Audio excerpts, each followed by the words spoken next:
this point in my life, I've realized that one of the most underutilized skills that we all have, whichever level that it's at within us, is the skill of observation.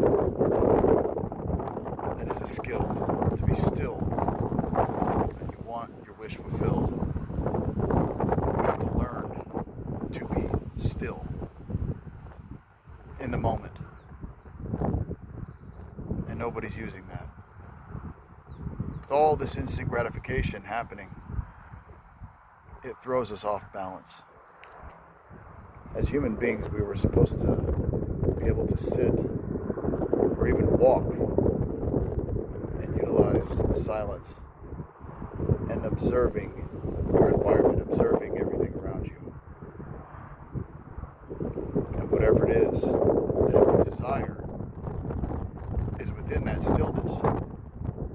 Whatever it is that you want fulfilled should already be fulfilled in that time of observation, utilizing your imagination, exercising your imagination, and that's what observation does.